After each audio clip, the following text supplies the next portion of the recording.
It begins with a spade striking flint in the cold, wet earth of the Stour Valley. In this corner of the Essex lowlands, the soil does not merely hold the dead, it formalizes them into the landscape. This is Borley, a name synonymous with the most haunted house in England. But we are not here for the sensationalist headlines of the tabloid press or the ghost hunting spectacles of the modern era. We are here for an autopsy of architecture. We are here to examine Borley Rectory through the lens of a scholarly monograph, treating every brick and every grain of mortar as a material archive of Victorian ambition and psychological decay. Raised in 1862 by the Reverend Henry Bull, this red-brick parsonage was designed to be a bastion of Protestant order and ecclesiastical prestige. It was a deliberate construction of high-Victorian ego, a labyrinth of pointed windows, steep gables, and heavy oak joinery that sought to impose stability upon the rural landscape. Yet, from its very inception, the house seemed to rebel against its own floor plan.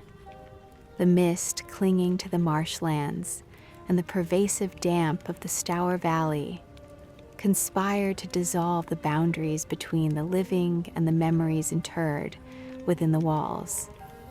We will not find the fictionalized specters of popular myth or the non-existent red rooms of Gothic cliché here.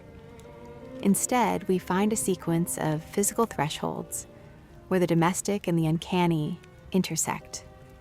We examine the technical mechanics of the haunting, the way a servant's bell wire carries the resonance of a distant vibration, or how a simple pencil scrawl upon the wallpaper functions as a desperate tactile act of speech. We look at the brass plate, weathered by the salt-laden air and scratched by decades of use, as the final border between the public life of the parish and the private, silent violences that defined the household's history. Tonight, we read the house as a book of objects and small violences. We track the movement of the light across the blue room, the shifting shadows in the library, and the ritualized footsteps along the nun's walk. Soil remembers, the brick only answers. In the anatomy of a haunted house, the architecture is the first and final witness. Every stone was laid with a structural purpose, and every corridor was a path for the past to practice its habits, until the conflagration of 1939 finally claimed the frame. We begin with the foundation, before the first bell rang, and before the first shadow walked. In 1862, the physical and social landscape of the Stour Valley was permanently altered by an act of architectural ego. The Reverend Henry Bull, a man who occupied the dual role of squarson, both local squire and parish parson, commissioned a residence that would reflect the immense gravity of his station. The previous rectory, a more modest and decaying structure that had served the parish for generations, was cleared away to make room for a bastion of red brick in flint. This was not merely a home for a clergyman. It was a social program rendered in masonry. Henry Bull was a man of substantial means and an even more substantial family, eventually fathering 14 children. His house needed to be a machine for living, a container for a sprawling Victorian household, and a visible mark of ecclesiastical authority over the isolated Essex lowlands. The cost, recorded in the parish ledger, exceeded £3,000. This was a staggering sum for the era, a figure that signaled a permanent investment in the soil and an assertion of permanence in a landscape defined by shifting mists. The architecture was a rigorous exercise in high-Victorian Gothic. It favored the heavy, the vertical, and the austere. The walls were constructed of deep red brick, punctuated by white stone dressings and sharp, pointed window arches that drew the eye upward while grounding the structure in an atmosphere of Protestant gloom. This was a style that flourished on shadow. The steep gables and deep-set hood molds were designed to catch the bruising light of an Essex sunset, casting long, geometric shadows across the facade that shifted with the seasons. Inside, the joinery was of heavy, dark oak, and the windows were often glazed with thick, distorting glass that blurred the line between the interior comfort and the wild, marshy exterior. Every stone was tooled with precision.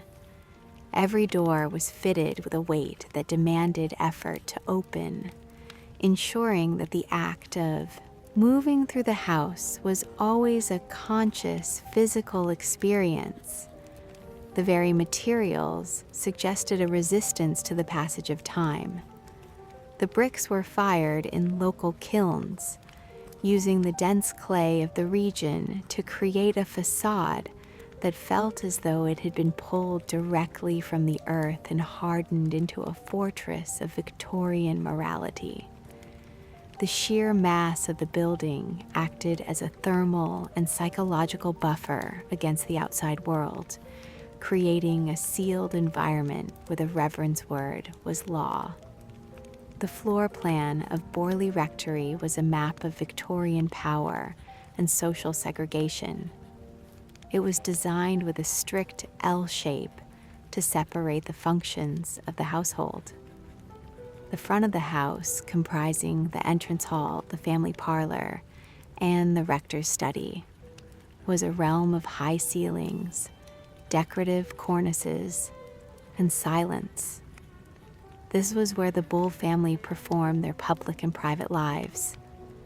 The entrance hall was a cavernous space paved with encaustic tiles that echoed with every footstep, announcing the arrival of visitors to the entire ground floor.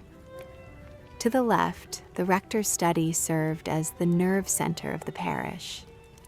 It was a room filled with the scent of old paper, tobacco, and the cold draft that leaked through the heavy casement windows. Here, Henry Bull administered the spiritual and temporal affairs of Borley, shielded from the noise of his 14 children by thick internal walls and heavy velvet curtains. Behind the baize door lay the service wing, a labyrinth of utilitarian spaces including the kitchen, the scullery, and the cramped servants' quarters. Here, the ceilings were lower, the floors were cold stone or plain boards, and the air was thick with the labor of maintenance. The circulation of the house was carefully engineered so that the paths of the family and the servants crossed as little as possible. Secondary back stairs were used to keep the machinery of the household invisible to those it served. This was a spatial manifestation of the Victorian social order, where every individual knew their place within the walls. Yet it was at these very thresholds, the pantry doors and the dark landings, where the domestic order was most fragile. The walls were thick enough to dampen sound, but the floorboards were communicative, creaking under the weight of different social classes as they moved through their assigned zones. The first night in the new house was defined by the smell of drying lime and the echoing hollows of empty rooms. For those who worked below stairs, the transition was one of sensory overload. The scullery was a cavern of damp stone, smelling of lye and the cold, mineral scent of the new well. To a young girl tasked with the first fires, the house felt less like a home and more like a waiting lung. She remembered the way the sound of a dropped pail seemed to travel through the walls, vibrating up the bell wires and into the master's quarters, as if the house were wired for sound. The darkness in the corners of the new kitchen felt different from the darkness of the old cottage. It was a structured, architectural shadow that seemed to have its own weight. She lay in her attic bed that first night, listening to the wood contract in the cooling air, and felt the immense, silent pressure of the red brick pressing down toward the marsh. The heavy oak beams groaned as they settled into their new positions, and the wind rattled the pointed windows with a persistence that felt personal. She realized then that the house was not merely a shelter, but a living entity that required constant feeding and cleaning to remain upright. Among the many rooms, the blue room held a particular significance within the household geography. Situated above the porch and overlooking the main drive, it was a space of transition and observation. It was not a place of rest, but a place of vigil. Its walls were finished with a distinct coolness, and its windows provided a panoramic view of the approach to the house, making it the primary site for watching the social arrivals and departures of the parish. Complementing this interior watch point was the summer house, a small, detached structure Henry Bull had built on the edge of the grounds. From this vantage point, the rector would sit for hours, smoking and observing the path flanked by evergreen shrubs. Even in these early years of the 1860s and 70s, the architecture of the rectory was designed to facilitate a culture of watching.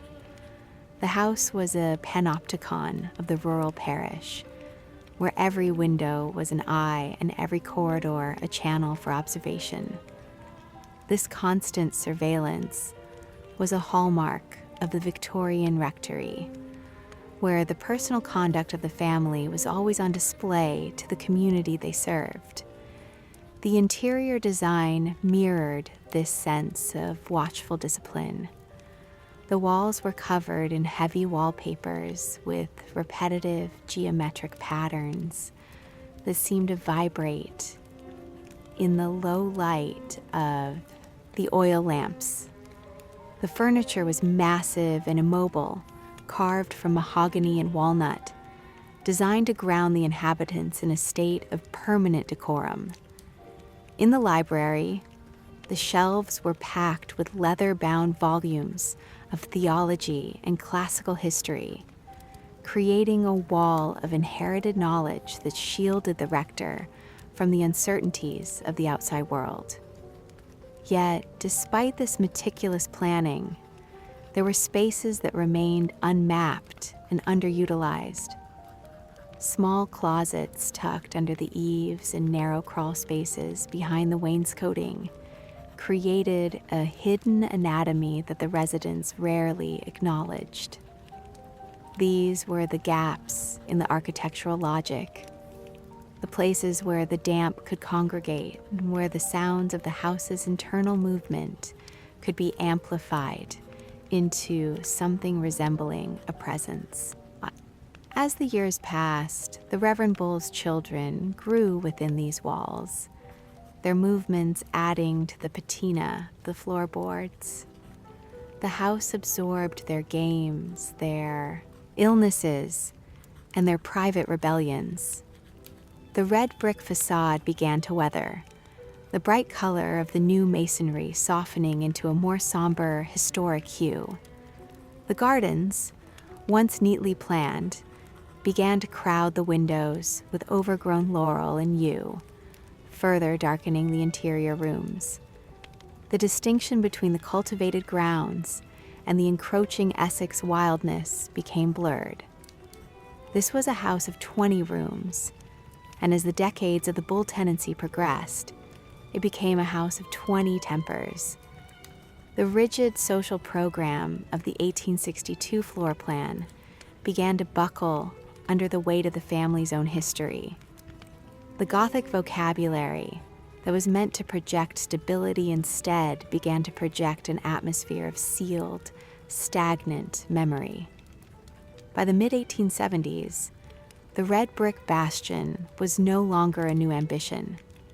It was a settled reality, a place where the habits of the family were being etched into the masonry. The Reverend Henry Bull remained the center of this world, a patriarch whose presence was felt in every corner of the estate. He was a man of the old school, whose authority was absolute, and whose faith was as solid as the masonry he had commissioned. He walked the grounds with the confidence of a man who had conquered the landscape, unaware that the very house he had built was beginning to develop a character of its own. The architectural choices he made, the height of the gables, the depth of the cellars, and the placement of the summer house were all based on a desire for control. But control is a fragile thing in a house built on the edge of marsh. The silence of the rectory was never absolute. It was always punctuated by the internal mechanics of the building, the settling of the foundations, the expansion of the oak beams, and the occasional unexplained vibration of the bell wires in the servants' hall. These were the early warnings, the subtle indications that the house was not merely a passive container for human life, but an active participant in the narrative. By the time the first decade of residency concluded, the rectory had become a site of ritualized behavior. Every morning, the household gathered for prayers in the dining room, their voices rising in a synchronized appeal to a God who seemed increasingly distant from the damp realities of the Stour Valley. Every evening, the lamps were lit and the shutters were closed, sealing the family inside a world of their own construction. The red bricks held the heat of the day long after the sun had set, releasing a faint mineral warmth that smelled of the earth. But as the winter nights closed in, that warmth was replaced by a biting chill that no amount of coal could fully banish. The house was breathing, inhaling the mist from the river and exhaling it into the hallways as a fine, invisible condensation. This was the environment in which the Bull children came of age, a world defined by the weight of the past and the rigid expectations of the present. The architecture had done its job. It had created a space where memory was preserved and where the ghosts of the future were already starting to take shape. The Red-Brick Bastion stood as a silent witness to the passage of time, its corridors holding the residue of every word spoken and every secret kept. By 1875, the stage was set. The architecture was complete, the family was established, and the first whispers of the uncanny were beginning to emerge from the shadows of the blue room and the damp earth of the summer house. We have seen the foundation. We have walked the corridors of power and peered into the shadows of the service wing. We have understood that the haunting of Borley did not begin with a ghost, but with a plan. Every stone was laid with a structural purpose, and every corridor was a path for the past to practice its habits, until the frame itself could no longer sustain the weight of its own history. By 1875, the Red-Brick Bastion of Borley Rectory had settled into the Essex clay, but the atmosphere within its walls had begun to undergo a subtle, chilling metamorphosis. The transition from a new architectural project to a site of reported phenomena was not marked by a single dramatic event, but by a gradual accumulation of sensory anomalies. It began with the daughters of Henry Bull. Ethel, Frida, and their sisters were the first to articulate the presence of something that the floor plan had not accounted for. These early sightings occurred during the long, bruised twilights of the Essex summer, when the boundary between the garden and the encroaching marshland became visually unstable. The reports were remarkably consistent. They described a figure in a dark, flowing habit, typically identified as a nun, moving with a rhythmic, measured pace along the path of yew trees that bordered the grounds. The figure was never described as a conventional specter of melodrama. Instead, she was presented as a phenomenological fact, a silent, three-dimensional presence that occupied the space with a weight that rivaled the living. The sisters noted the specific texture of the habit, described as a dull, light-absorbing fabric, and the posture of the figure, which was invariably bowed, as if in deep contemplation or heavy grief. The face was rarely visible, obscured by a veil or the natural shadows of the overhanging branches. This was not a ghost that sought to terrify through sudden movement or vocalization. It was a figure that simply existed within the landscape, performing a private ritual of transit that the Bull family was forced to witness.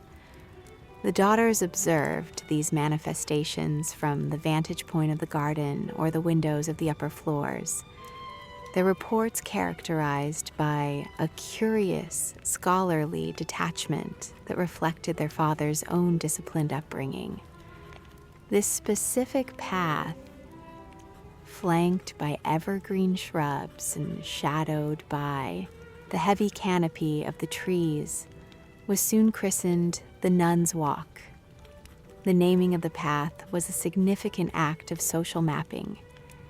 It converted a mundane garden feature into a performative route, a site where the family and the house practiced a ritual of avoidance and observation. The Nun's Walk became a physical manifestation of the veil that had begun to drop over the rectory. The family learned to read the garden not as a place of leisure, but as a site of patterned activity that followed its own internal logic. To walk the path was to engage in a symbolic crossing. One did not simply enter the garden. One entered the territory of the figure. This ritualization of the landscape extended to the very way the Bull children moved through the grounds, their games carefully steered away from the yews as the sun began to dip below the horizon. While the nun occupied the interior garden, the exterior lanes of Borley were haunted by a more aggressive and archaic motif. Reports began to circulate of a headless coachman driving a phantom carriage through the narrow, high-banked roads that connected the rectory to the surrounding parish. In the Victorian imagination, the carriage was a potent symbol of transit, class, and the unstoppable machinery of death. To see a coach out of its proper time or place was a traditional omen of mortality, a narrative script the people of the Stour Valley knew by heart. The coachman was described as a silent, terrifying figure, his lack of a head serving as a visceral reminder of the violence that often lay beneath the surface of rural folklore. The sound of the carriage was often reported before it was seen, a rhythmic rumble of wheels on gravel and the heavy breathing of horses that seemed to come from nowhere and everywhere at once.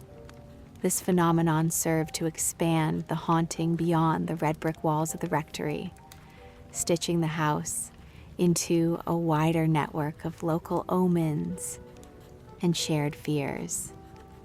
The presence of the coachman in the lanes functioned as an exterior counterpart to the silent vigil of the nun. Where the nun represented a private domestic sorrow, the coach represented a public communal dread. Together, they created a dual narrative that framed the rectory as a place of intersection between the known world and a shadow history that the modern era had failed to erase. The parish of Borley, already isolated by its geography and its distance from the industrial centers of England, became a place where the past refused to remain buried. The villagers began to treat the area around the rectory with a cautious reverence, their movements through the lanes dictated by the rumors of the phantom carriage. This was the social spread of the haunting, a process by which a private family experience was converted into a collective parish identity. By the early 1880s, the sightings had become a regular feature of life at Borley. The Bull family did not flee. Instead, they integrated the phenomena into their daily routines. They developed a vocabulary for the uncanny, a way of speaking about the nun and the coachman that stripped them of their immediate terror and replaced it with a heavy Victorian melancholy. They prayed for the restless spirits, and they marked the anniversaries of the most vivid sightings, treating the manifestations as a spiritual burden that was their duty to bear. This was the Protestant Gothic in its purest form, a state of mind where the presence of the supernatural was not a reason for panic, but a call to further discipline and reflection. The house had become a site of collective vigilance, a place where the living and the dead were engaged in a slow, silent dialogue that would last for decades. It was during this period that the social reputation of the rectory began to shift. The rumors from the big house filtered down to the village and out to the surrounding market towns. At the height of the market day, a young boy from a neighboring farm found himself tasked with a delivery to the rectory kitchens. The air was heavy with the scent of wet wool and the iron tang of the marsh mud. As he neared the gate, the chatter of the market felt miles away, replaced by a stillness so profound it seemed to press against his ears. He saw her then, standing near the edge of the yews. She was not a shadow, but a solid gray shape that blocked the light of the setting sun. Her head was bowed, and for a moment the boy thought she was merely a servant lost in thought. But when he called out, there was no reaction. The figure did not turn. It did not breathe. It simply began to move, a slow, gliding transit that made no sound upon the gravel. The boy did not wait to see where she went. He dropped his basket and ran, the sound of his own frantic breathing the only thing he could hear until he reached the safety of the main road. To him, she was not a legend or a family story. She was a physical weight in the air, a veiled presence that made the very ground feel hollow. This experience, shared and repeated by various witnesses over the years, served to solidify the rectory's status as a place where the veil was thin. The children of the parish began to use the rectory as a site for dares, testing their courage against the silent figures that were said to haunt the grounds. The reputation of the house became a tool for social control, a way of defining the boundaries of acceptable behavior in a community that was deeply rooted in tradition. To speak of the nun was to acknowledge the hidden history of the land, the supposed site of an ancient priory, where a tragic romance had ended in a wall of stone.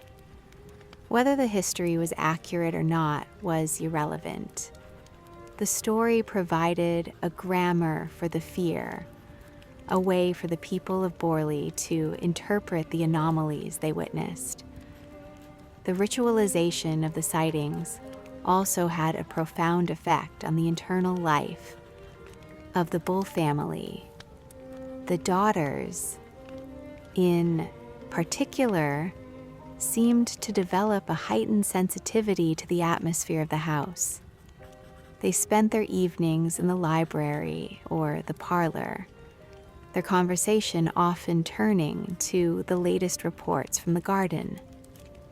They became the keepers of the archive, the ones who tracked the patterns of the manifestations and noted the conditions under which they occurred. They were not merely observers. They were participants in a long-form social experiment, testing the limits of human endurance in the face of the unexplained. The rectory was their laboratory, and the nun was their primary subject.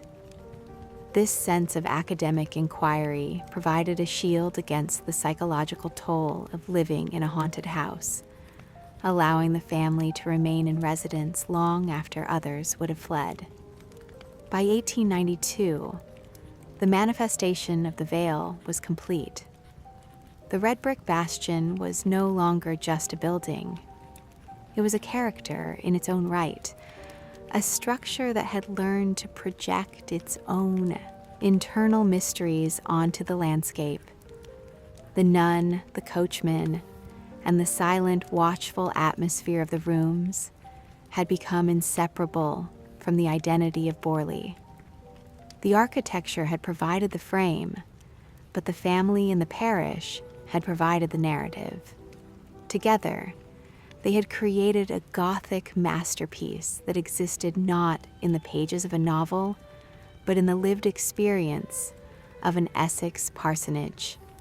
The stage was set for the next phase of the house's history, a period of decline and withdrawal that would see the mysteries of Borley grow even deeper. The death of the patriarch on May 7th, 1892, marked the end of the rectory's era of constructive expansion. The Reverend Henry Bull died within the walls he had commissioned, passing away in the master bedroom that overlooked the very grounds he had spent decades observing. His departure signaled a shift in the house's internal economy. The transition was not merely one of grief, but of physical and social stagnation. Harry Bull, his son, took over the living, but the dominant energy of the household remained with the unmarried sisters who had grown up within the red brick walls. The house was no longer a growing machine for a family of 14. It became a reliquary for the memories of the few who remained. The silence that followed the funeral was not an empty one. It was a dense architectural weight that settled into the heavy oak joinery and the thick velvet drapes. As the 19th century turned into the 20th, the rectory began to exhibit the physical symptoms of the Victorian decline. The high-Victorian ambition that had raised the structure was now faced with the indifferent damp of the Essex lowlands. The maintenance of such a vast, isolated building proved to be an exhausting and ultimately losing battle. Lead flashings on the roof began to fail, allowing the persistent rain to find new paths through the attic and into the plaster of the upper floors. Rising damp crept up the foundations, manifesting as salt blooms on the cellar walls and a persistent mineral scent of decay in the service wing. The sharp, clean lines of the 1862 masonry were softened by encroaching moss and the strangling grip of ivy. that was allowed to grow unchecked across the facade. This neglect was not merely financial. It was a narrative engine. The house was beginning to look like the stories told about it, its physical decay mirroring its reputation as a site of the uncanny. The year 1900 provided what is perhaps the most famous data point in the rectory's history. On the evening of July 28th, the anniversary of a previous sighting, the sisters staged a deliberate observation. This was a moment where the private sightings of the past were converted into a shared, collective vision. 3 of the daughters, Ethel, Frida, and Hilda, were joined by their sister Elizabeth and the household cook. As the twilight deepened, they stood on the lawn and watched as a figure in a dark habit emerged from the shadows of the yew trees.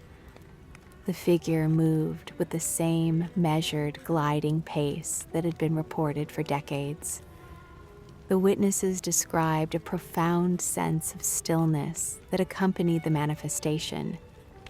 They attempted to communicate, to intersect with the figure, but it remained indifferent to their presence, eventually dissolving into the deepening shadows of the garden. This event was recorded not as a moment of terror, but as a confirmation of a long-standing household truth. The sisters stood on the damp grass, their breath visible in the cool evening air, and watched the figure walk the path they had named for it. The immediate reaction to the shared vision was one of disciplined, almost scholarly discussion. In the drawing room that night, the 4 sisters and the cook sat in the low light of the lamps, their voices hushed but steady. They did not speak of ghosts in the way the village did. They spoke of patterns. They compared the timing of the figure's appearance to the movement of the shadows across the lawn. They debated the exact shade of the habit, questioning whether it was truly black or merely a light-absorbing gray. There was a sense of somber validation among them. They had seen it together, and the individual doubts that had flickered in the lonely hours of previous years were extinguished. The cook sat with her hands folded in her apron, her eyes fixed on the embers in the hearth, while the sisters traced the lines of the garden on a mental map.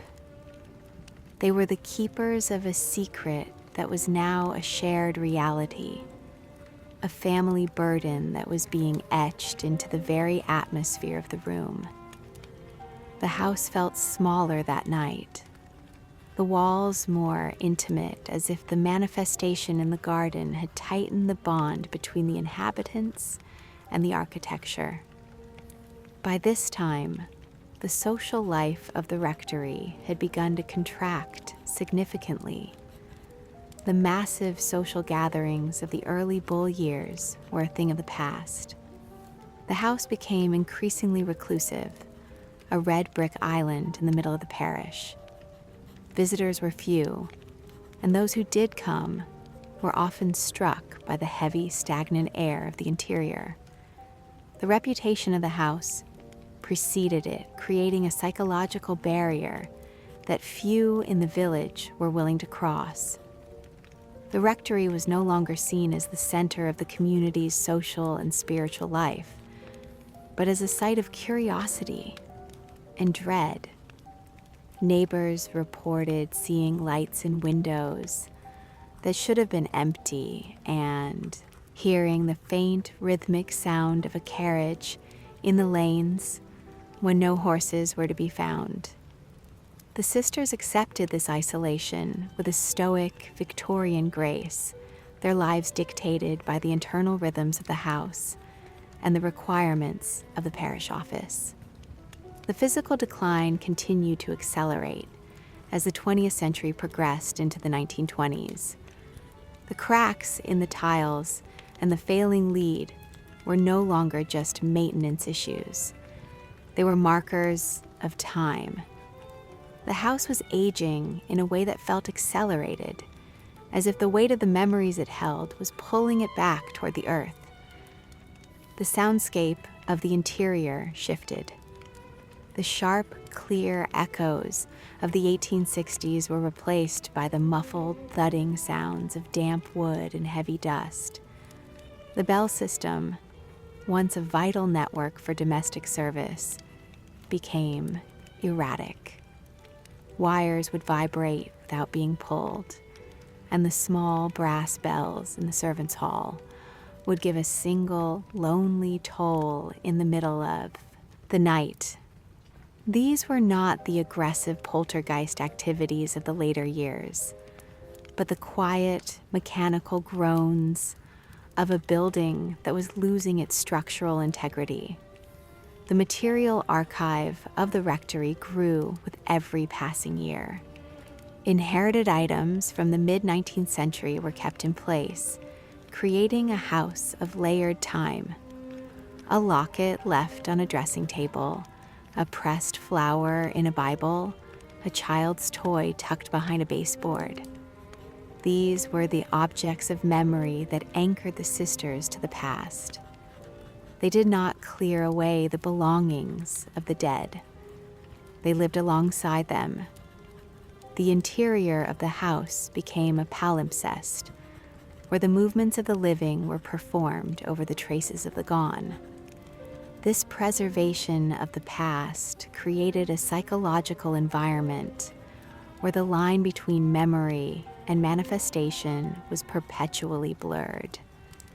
To the Bull sisters, the nun in the garden and the footsteps in the hall were simply part of the household's long-form narrative, as unremarkable as the rising damp or the creak of the floorboards.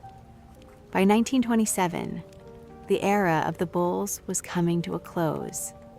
Harry Bull died in that year, leaving the house to face a future without the family that had defined it for 65 years. The rectory stood at the edge of a new age, but it remained a stubbornly Victorian construction. Its architecture, its social rituals, and its hauntings were all products of a specific 19th century mindset that was increasingly at odds with the modern world.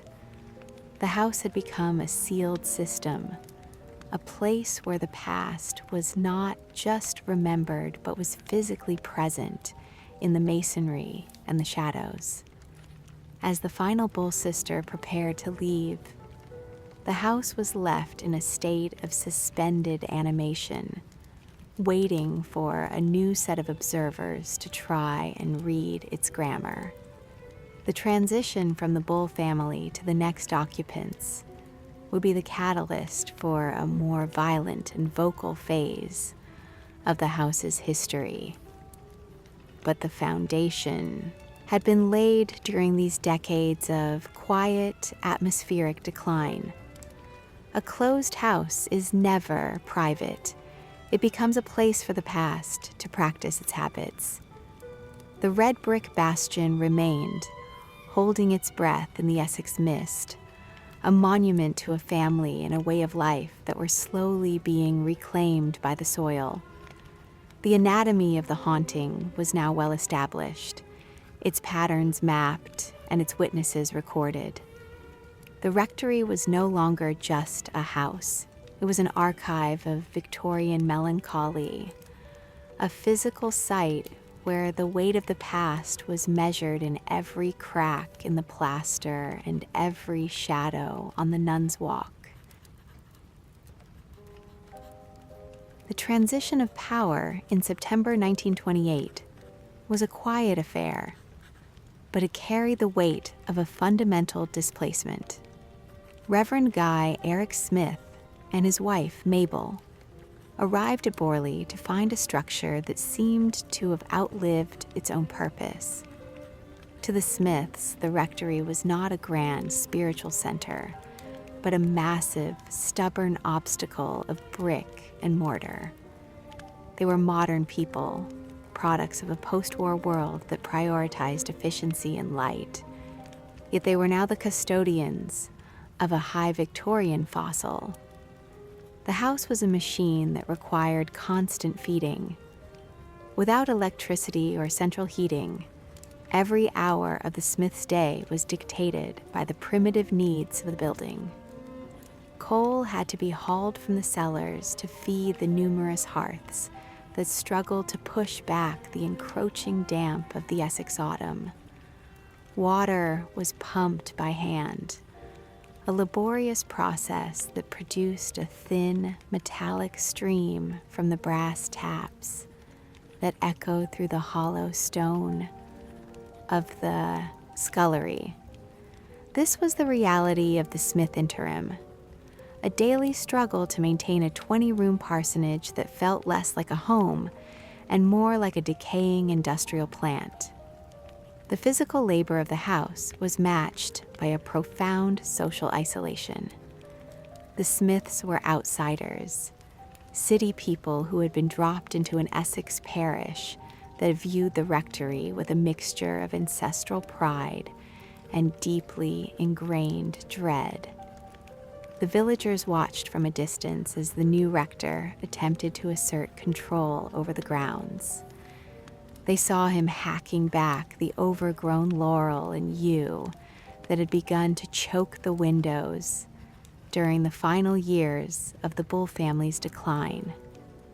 To the local community, these acts of maintenance were seen as a kind of trespass. They believed the house had its own internal order, one that was not to be disturbed by modern ideas of cleanliness or efficiency. The rectory stood as a red brick relic in a modern world, a place where time had pooled and thickened, and the Smiths were merely the latest inhabitants to be caught in its current. The library was perhaps the most resistant space in the entire floor plan. It was a room of deep shadows and stagnant air, where the heavy oak joinery seemed to press inward against the light. It was here that Guy Smith spent much of his time, attempting to organize his own modest collection among the ghost outlines of Henry Bull's theological library.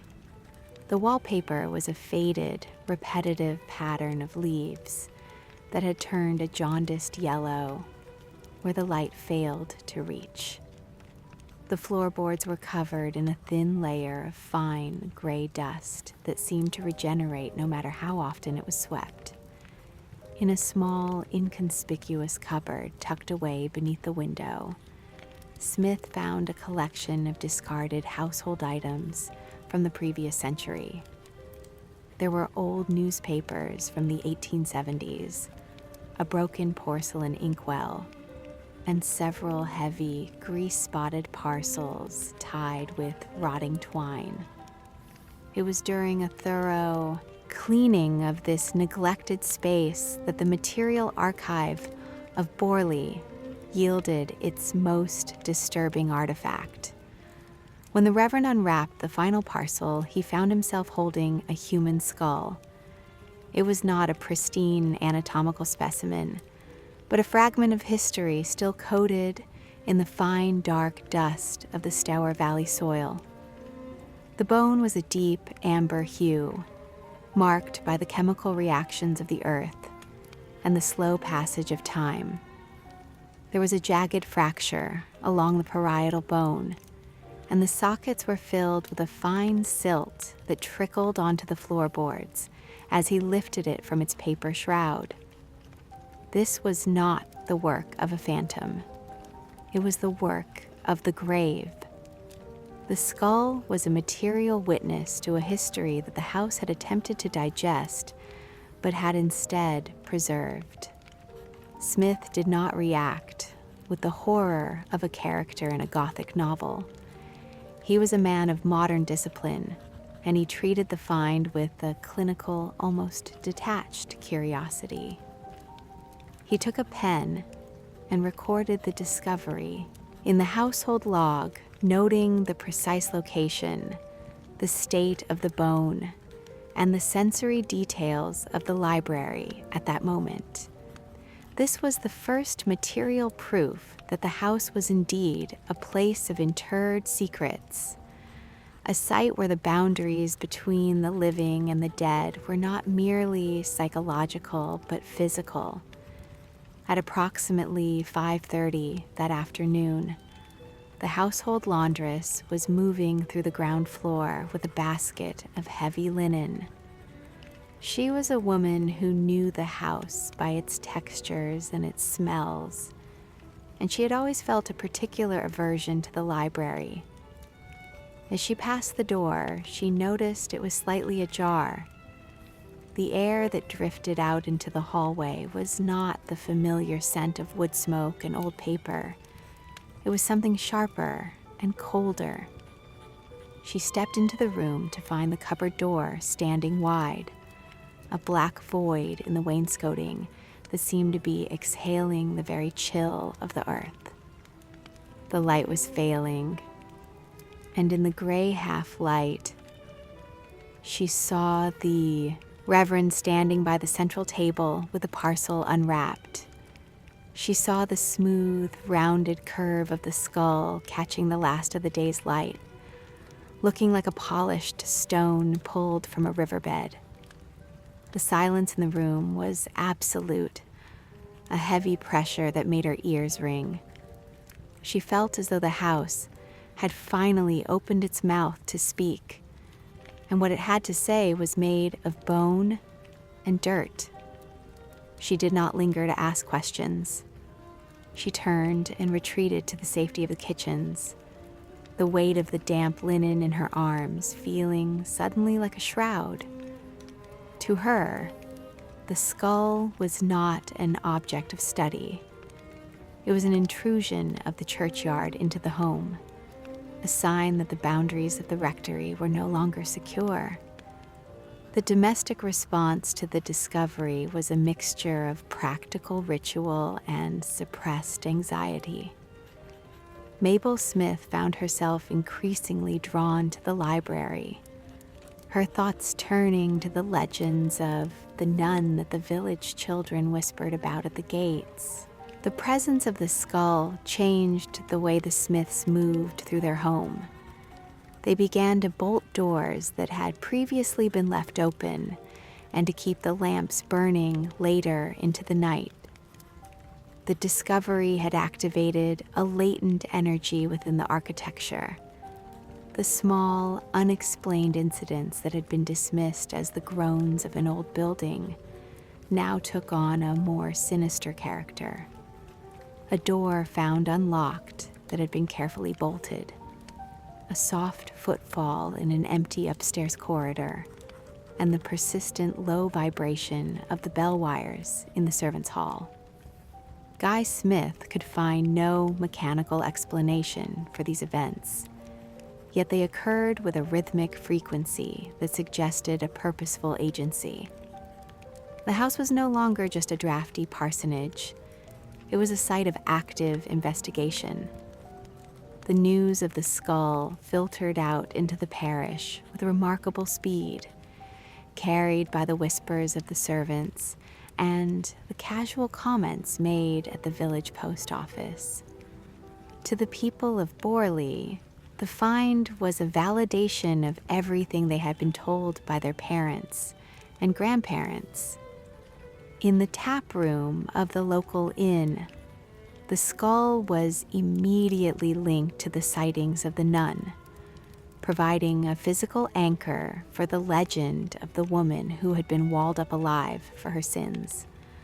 The skull was seen as the missing piece of a puzzle, a material datum that proved the rectory was built on blood and sorrow. The story was ritualized and embellished as it traveled, becoming a permanent part of the local folklore. Guy Smith found himself under a new kind of social pressure.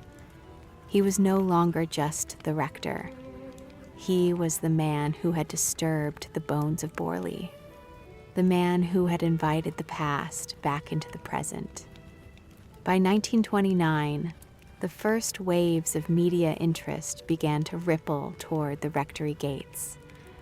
These were initially small, cautious reports in the local Essex papers, treating the matter with a mixture of respectful inquiry and suppressed sensationalism.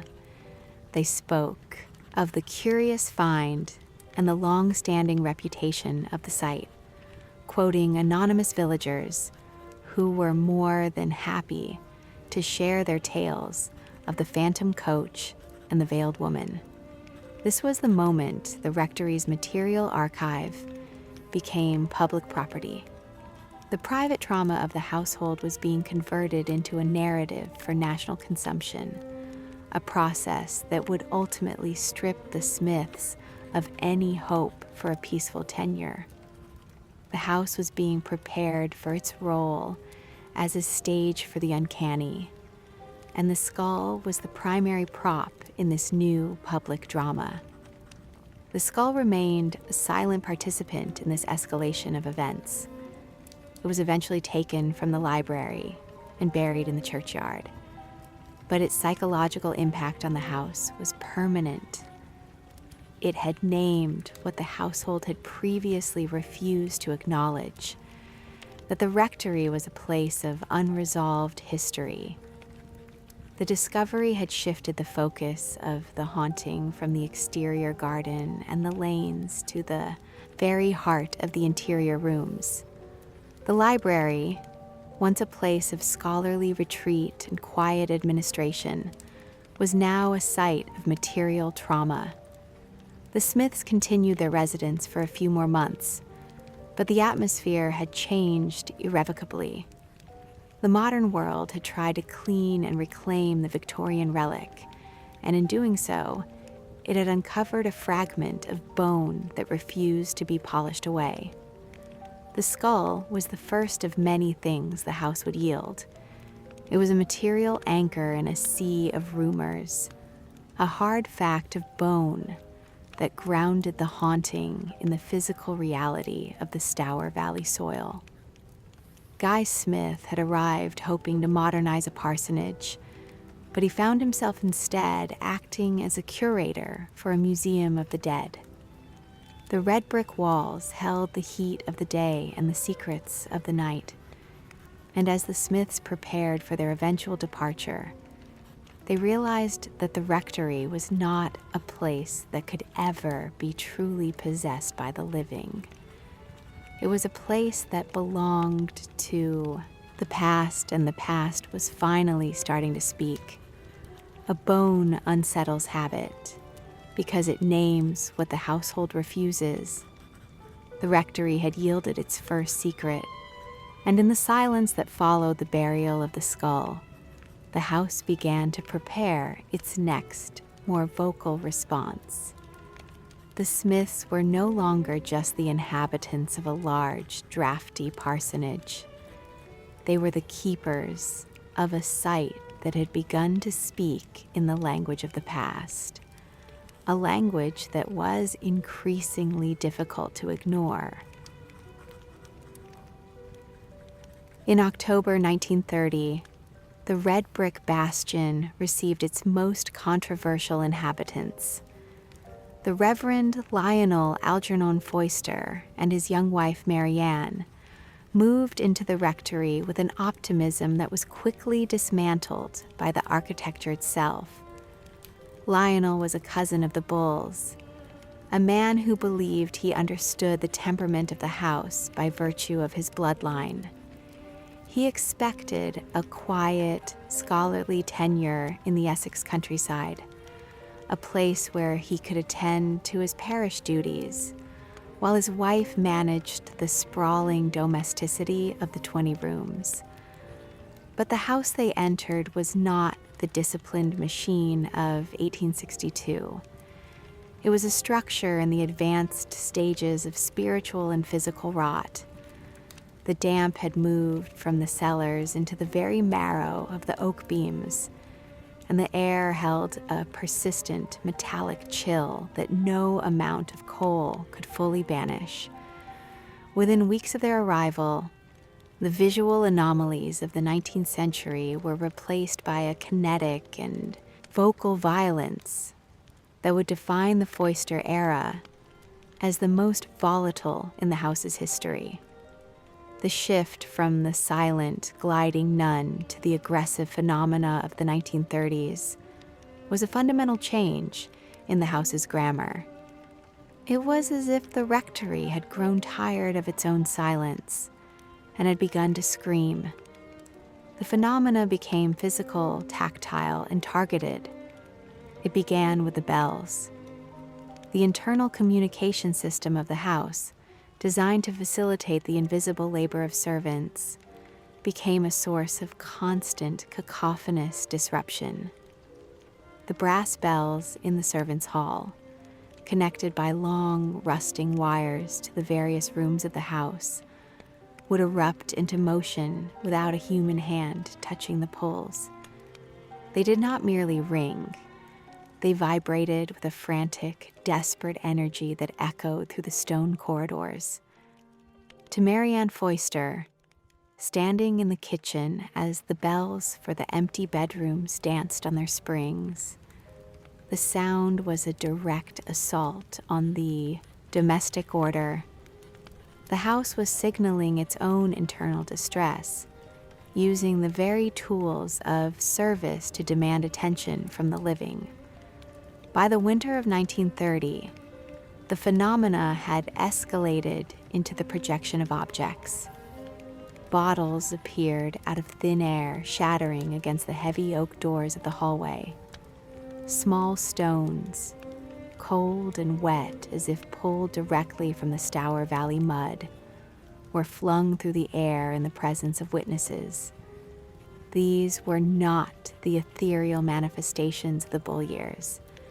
These were acts of domestic sabotage. The architecture was weaponizing its own debris against its inhabitants. In the Blue Room, which had once been a site of quiet vigil, the atmosphere became one of active hostility.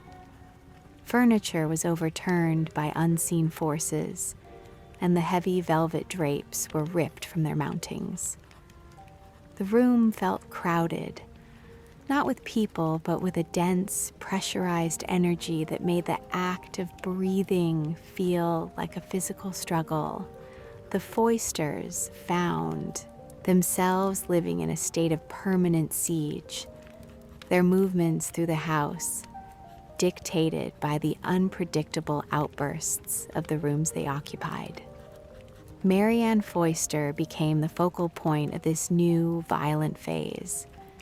She was a woman of 31, decades younger than her husband, and possessed of a restless, vibrant energy that the stagnant rectory seemed to both resent and feed upon.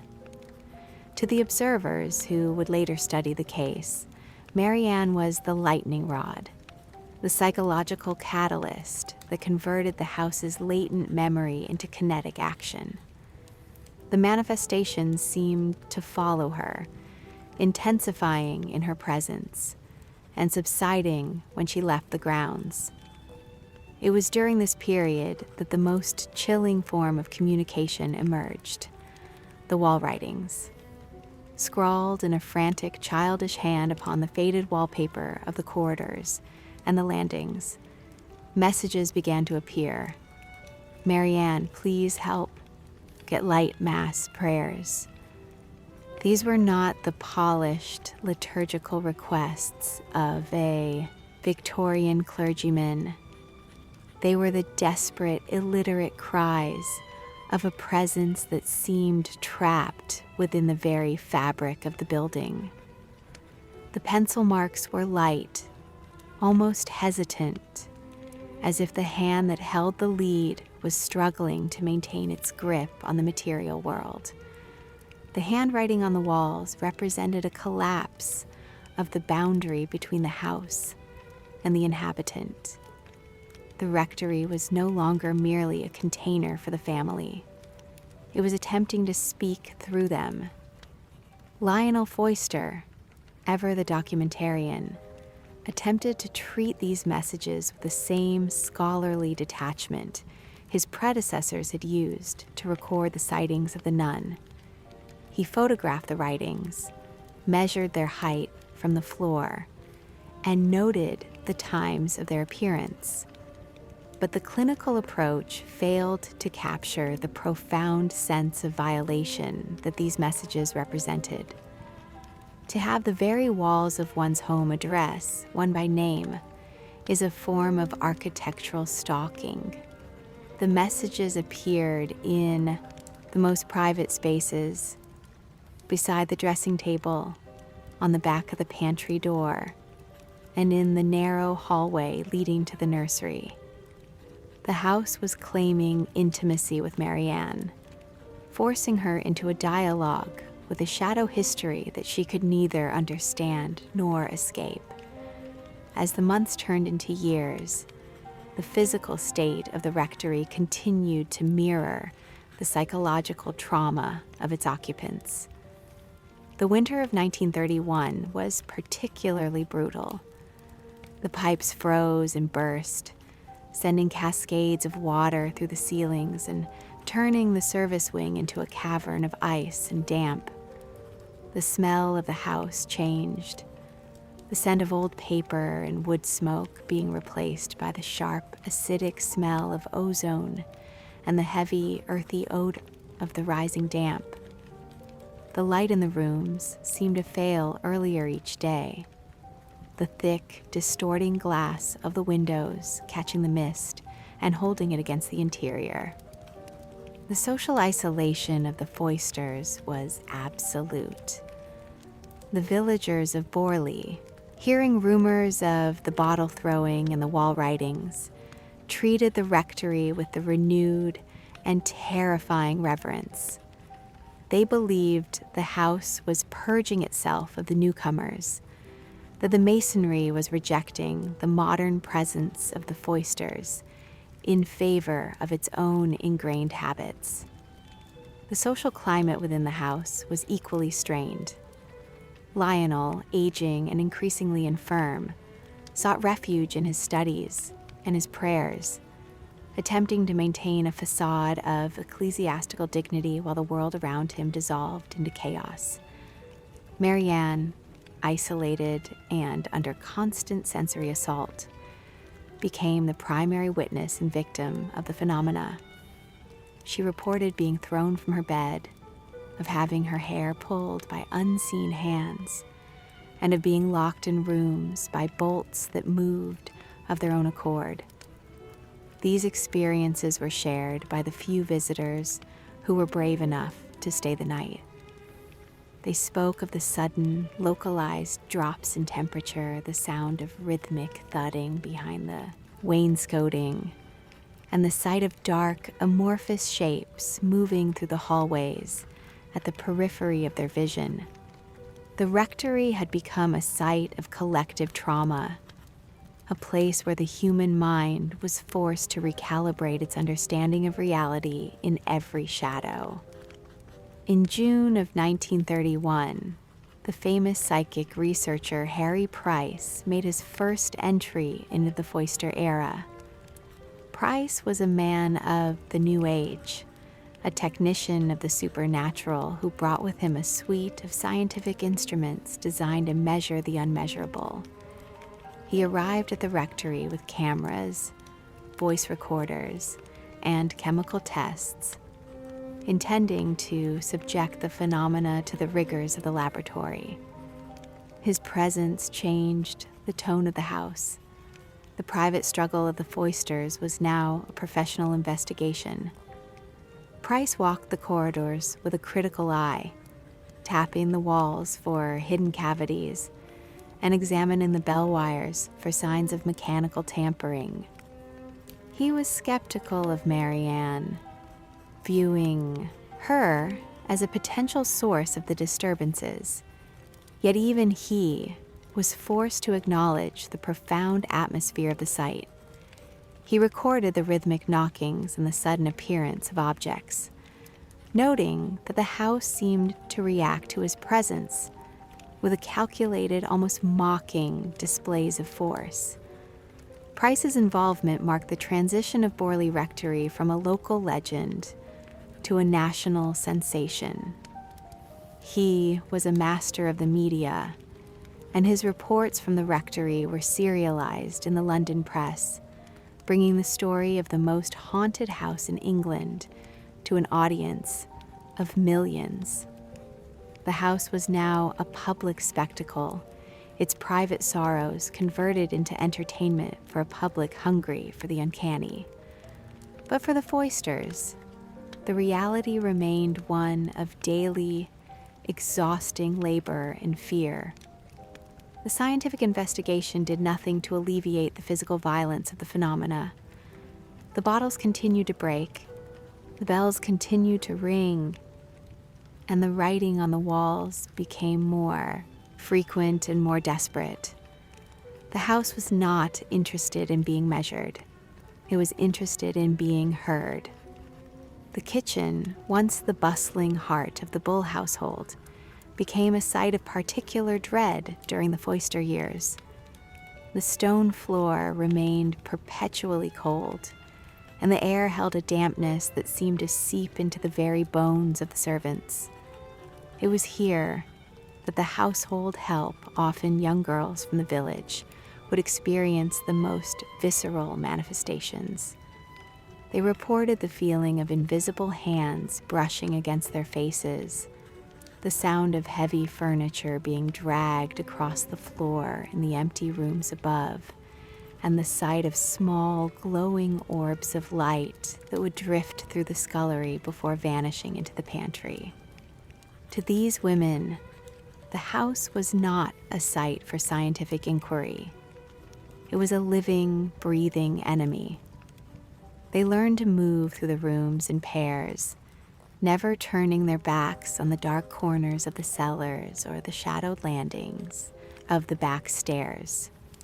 The turnover of staff was high, each departure adding to the house's reputation as an impossible place for the living to dwell.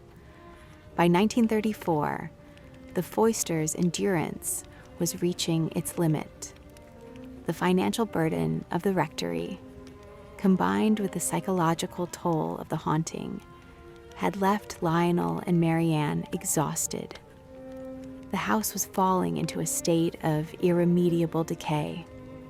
The garden was a wilderness of overgrown brambles and yew, and the red brick facade was increasingly obscured by a thick, dark layer of moss.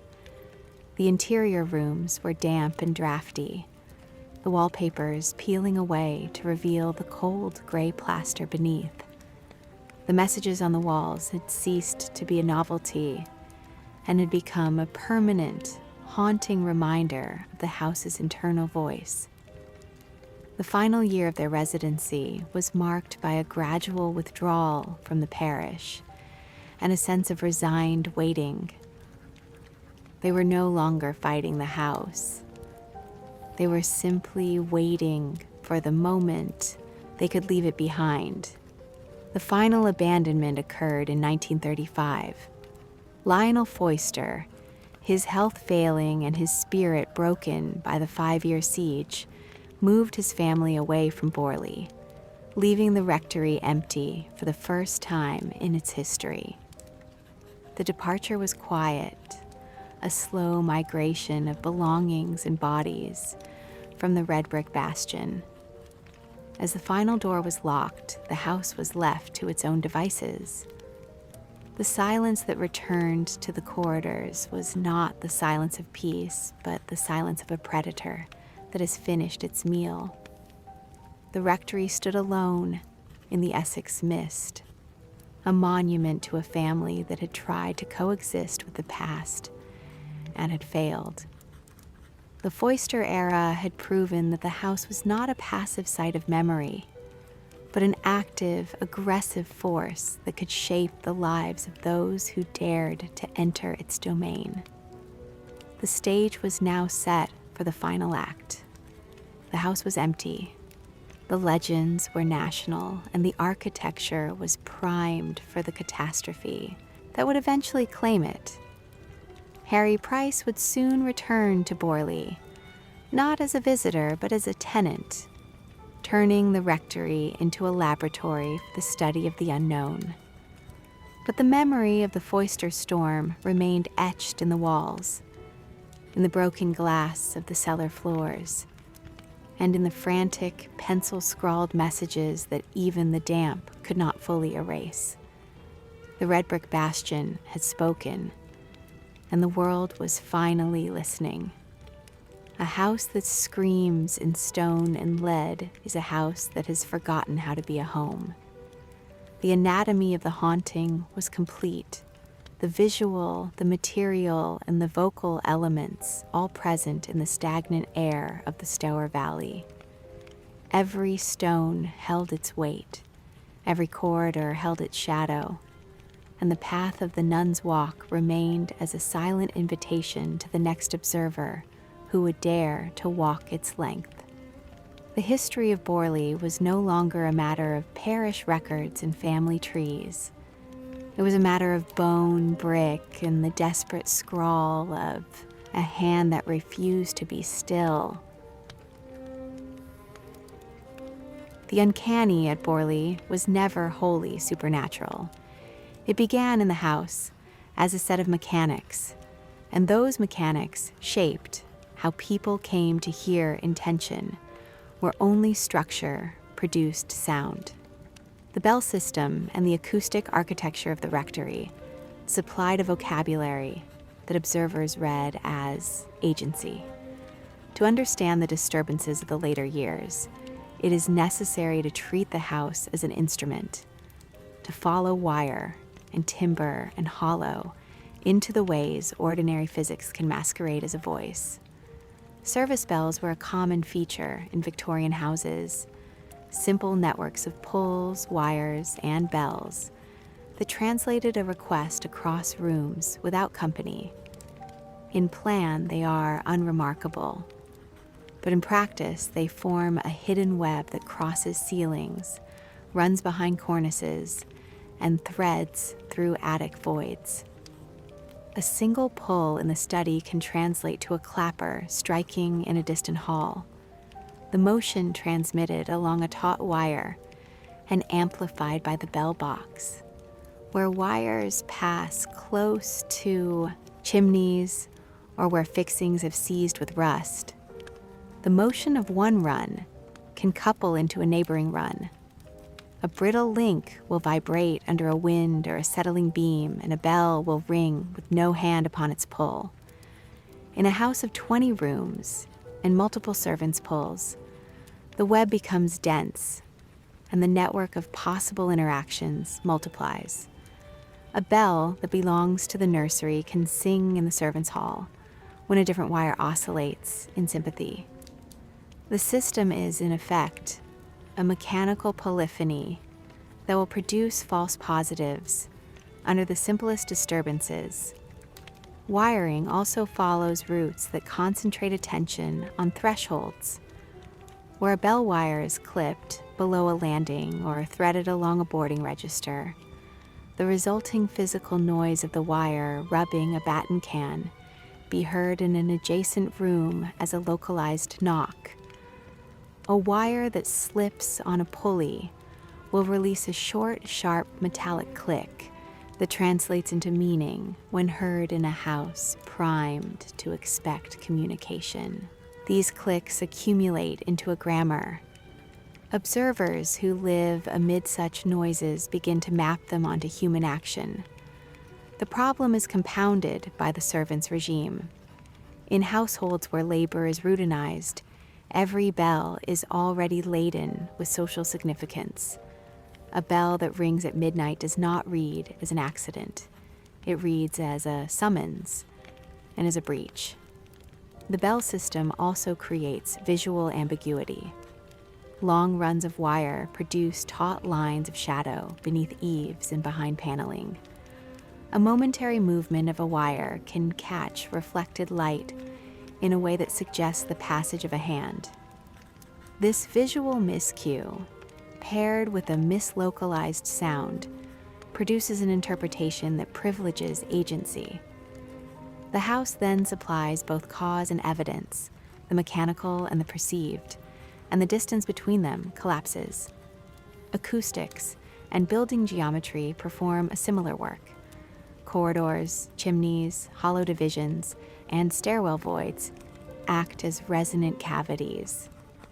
A single impulse, such as a dropped spoon or a single bell strike, produces waves that reflect and recombine. In a simple corridor, the listener will perceive the impulse as originating close to the wall where the reflection is first received. In a complex plan, the same impulse can appear to arrive from multiple points because echoes arrive out of phase at different locations. Standing waves can produce pockets of constant vibration, cold spots where sound seems to flatten and resonate in ways that feel like presence. Chimneys create vertical shafts of air movement that shift resonance and carry the thinnest of knocks from cellar to roof.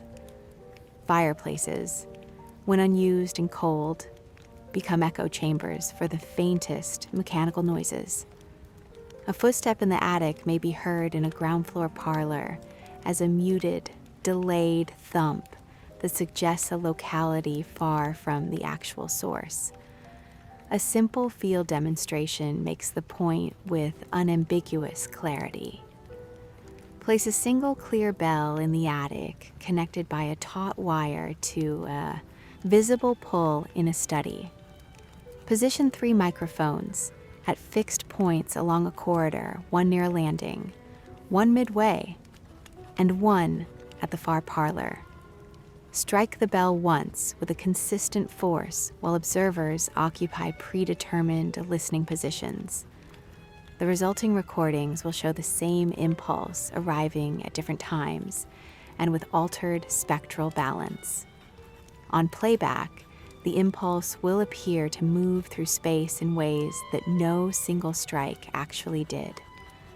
Repeat the strike with the attic window open, then closed, then with a door ajar, and note how the arrival times and perceived source shift. The demonstration reveals how identical mechanical events become multiple perceived causes when mediated by building geometry. It is an experiment of alignment more than of mystery. It shows how a house can produce the sensation of being addressed, while, in truth, it is only reordering a single material movement. Victorian spiritual vocabulary supplied the interpretive frame that transformed these mechanical sounds into social stories. In late 19th century England, table raps, spirit bells, and planchette games circulated as popular practices. The cultural script expected contact, and that expectation primed observers to convert ambiguous noise into intentional communication. Mediums spoke of raps as deliberate knocks from beyond, and public fascination with spirit phenomena created a ready market for readings that ascribed agency to sound. At Borley, the existing network of bell wires and chimneys offered a mechanism, and the culture provided the grammar. A bell that rang without a visible hand could quickly be read as evidence of a departed will.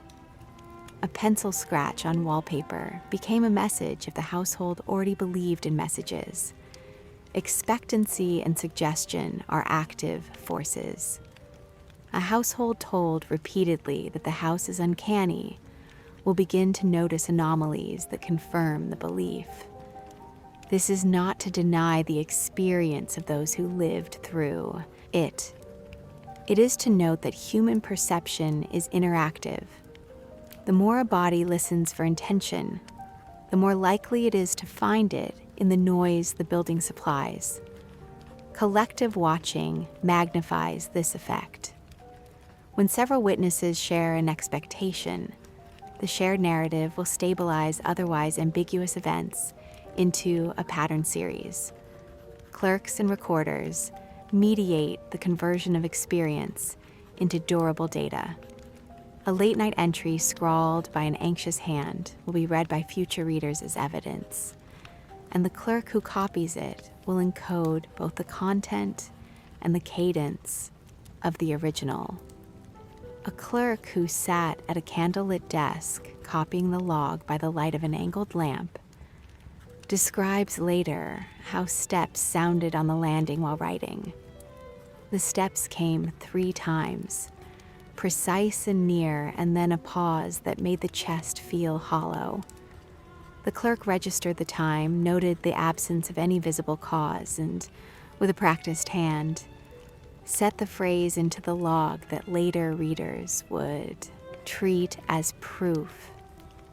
In the act of transcription, the clerk became part of the evidence chain. The pen slowed as the muscles remembered the rhythm of footsteps. The wax dripped and the candle stilled, and the written line settled into a ledger that would be consulted by investigators who sought patterns. The clerk did not dramatize the event. The clerk recorded. Yet that quiet record sitting in a bound book carries more persuasive weight for future audiences than a single verbal report ever could. Field observations and laboratory instruments both have limits. Devices measure spectral content, thermal variance, and atmospheric pressure. They can identify drafts, record the timing of impulses, and map the correlation of events. But instruments do not interpret, they present data that humans must contextualize. At Borley, the presence of instruments altered behavior. Observers rearranged themselves around equipment, introduced cables and batteries, and in doing so changed the acoustic and mechanical conditions they intended to measure. A microphone stand in a corridor becomes a surface for a wire to rub against. A camera light catches a glint on a bell wire. The apparatus thus participates in the phenomena it seeks to document. The final element in this technical chain is social translation. Reports travel from household to village to press and are refracted at each stage. A bell knock recorded in a log becomes, in the inn, a tale of spectral summons. A recorded wall inscription becomes, in a newspaper, an explicit plea from the dead. Each retelling distances the original mechanics from the received narrative.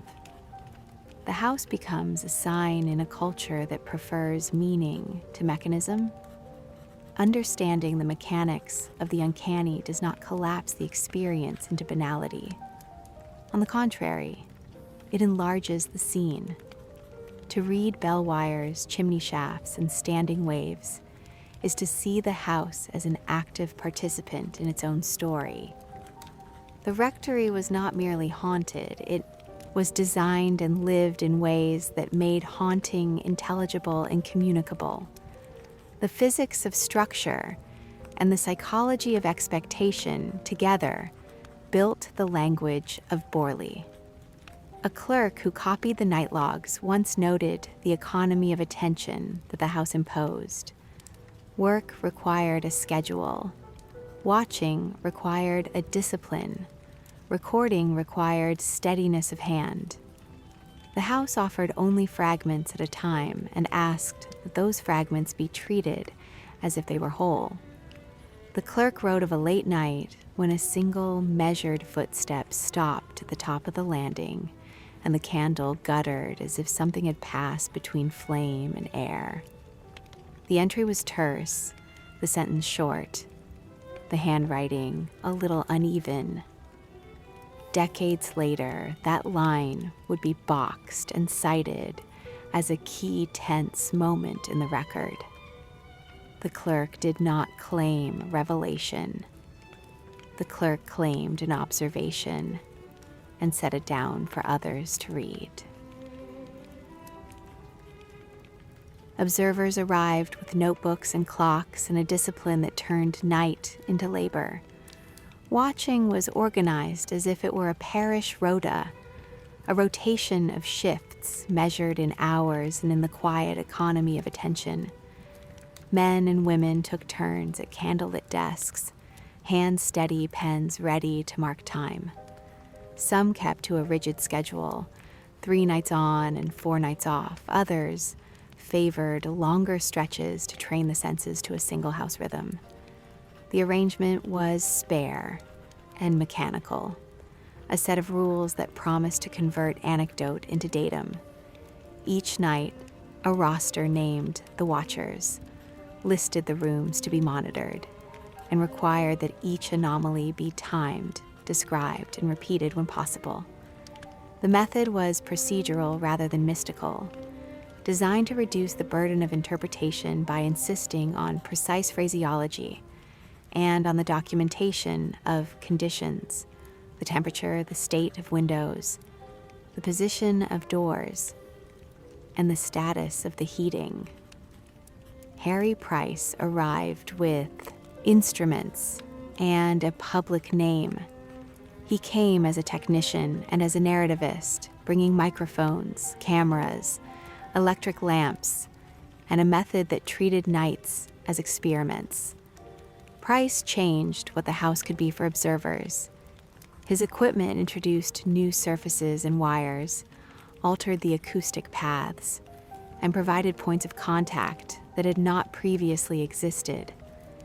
Tripods stood where floorboards had once only creaked. Lampstands created new reflections on bell wires. Microphone leads lay across skirting and provided fresh routes for sympathetic vibration. Under his direction, the ledger changed tone and frequency.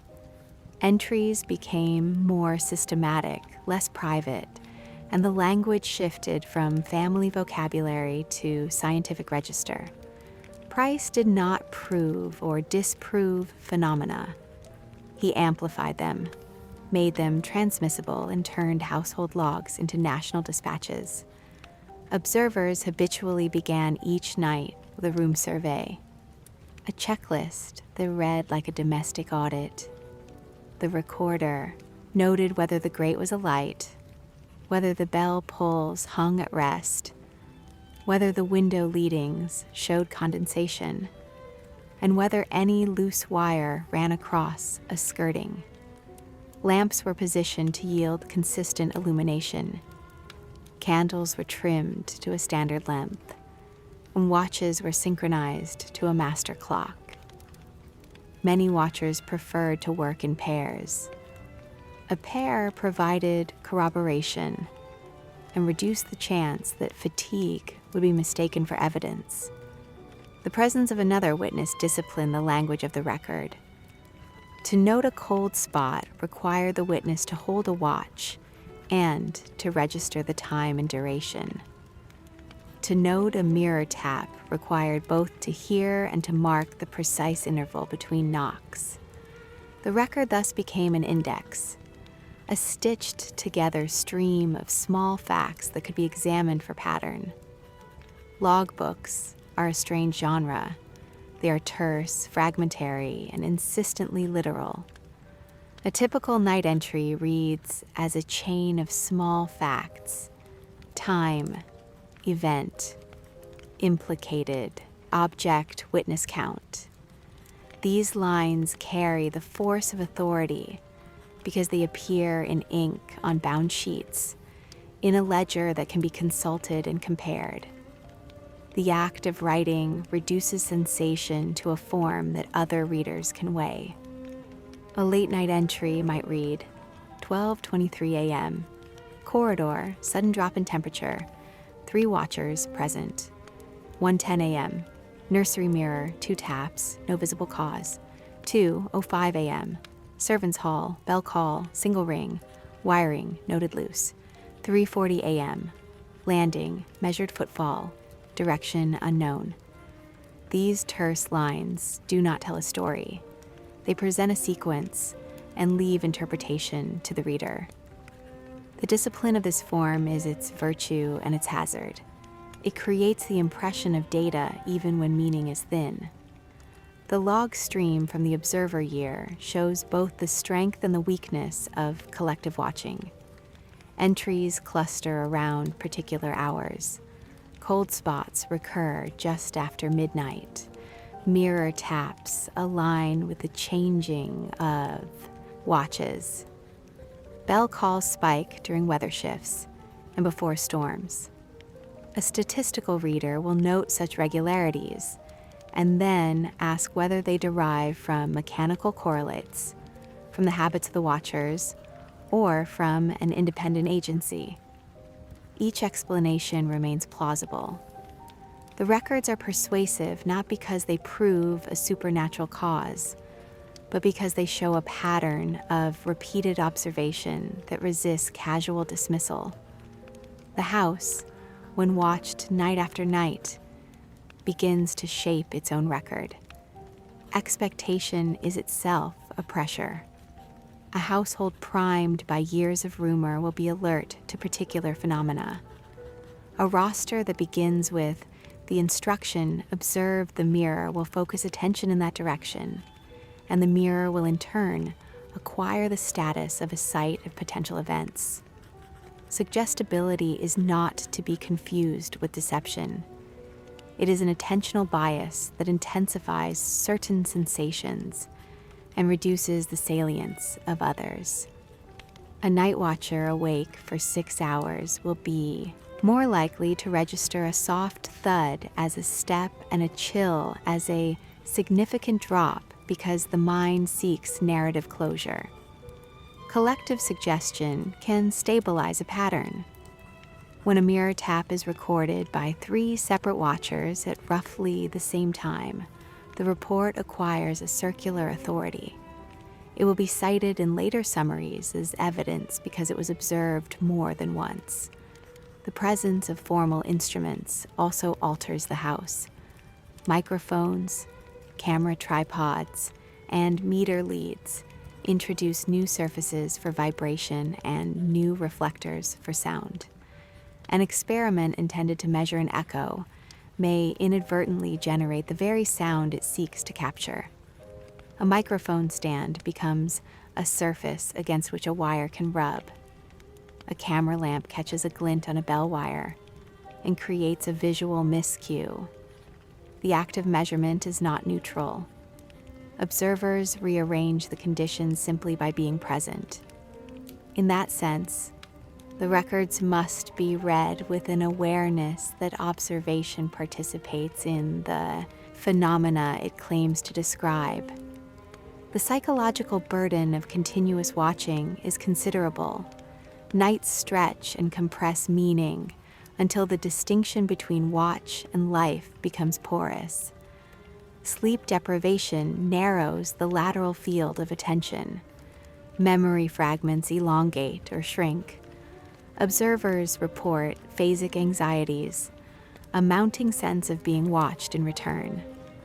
In the early weeks, the discipline is clinical, the watchers bright-eyed and exact. Over months, the rhythm changes.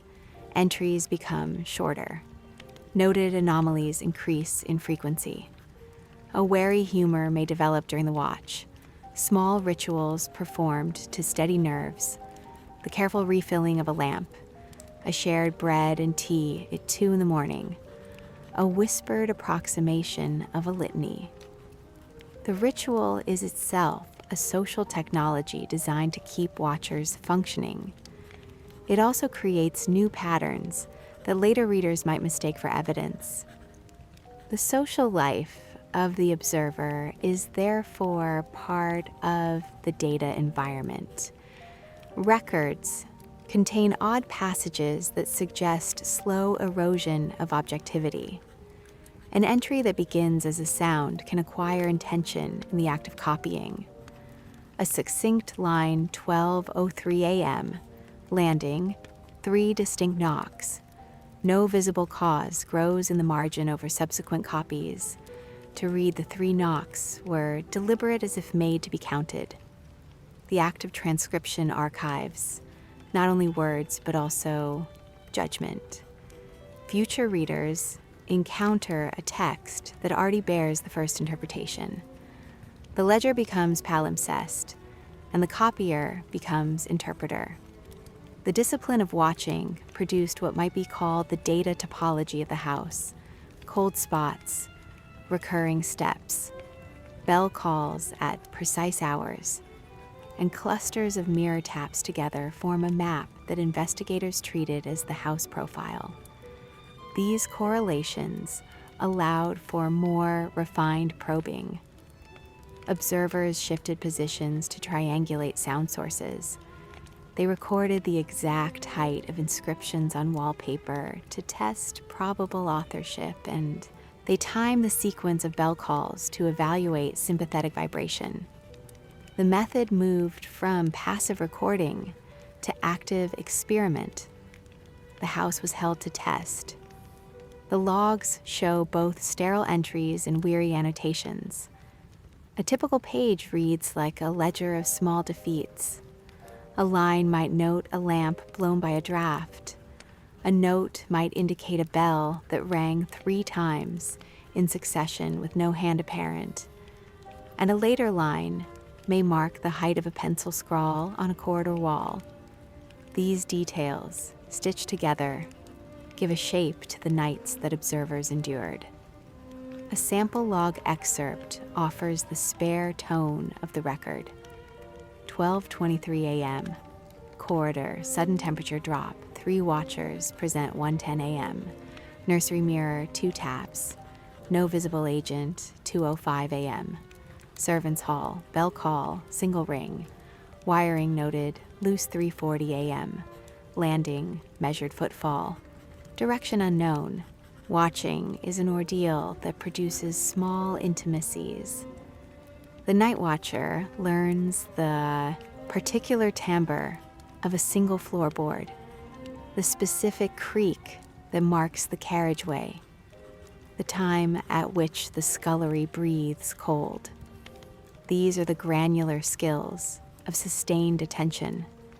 The following account compresses that experience into a brief sequence that reads as the product of labor rather than of fright. He rose at 11 and moved quietly to the study, where the lantern was already lit. He wrapped his coat around his shoulders and set the clock beside his open ledger. For the first 2 hours, all was ordinary. The house settling, the bell wires silent, the clock marking time in mechanical comfort. At 1:30, he noted a faint drop in temperature in the corridor, the air tasting of iron and old plaster. He walked the length of the landing, hand upon the skirting, listening for the stutter that told him where a wire had slipped its clip. He could not locate the source. Returning to his desk, he set his pen and wrote the time. Hours later, about 10 minutes before his watch ended, the nursery mirror tapped twice, a light finger-like sound that seemed to come from the glass itself. He called his partner in the next room and asked whether she had heard. She confirmed. They recorded the observation with careful neutrality. When the watch ended, he walked alone to the top of the stairs, looking into the blackness of the garden. The world felt wider there, and the house more compact. He had proved nothing, and yet he felt against reason that some small fact had shifted. The ledger would hold the line, and a future reader would infer a pattern from it. The social translation of these records extended beyond the house. Local reports, retellings at the inn, and later press accounts refracted the ledger into legend. A bell knock recorded in a bound book became in the tap room a tale of spectral summons. A recorded wall inscription became in a newspaper an explicit plea from the dead. At each stage of retelling, the mechanics receded, and the meaning hardened. The house became a sign in a culture that preferred meaning to mechanism. Understanding the observer year requires accepting the limits of observation. Instruments deliver data, but data require interpretation. Watching produces records that are both useful and contaminated by the acts that create them. The house learned the language of its watchers, and in learning, it shaped those watchers in return.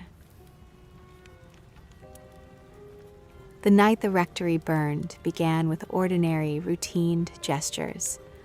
Lamps were checked, fires banked, shutters latched against the low winter wind that swept off the Stour.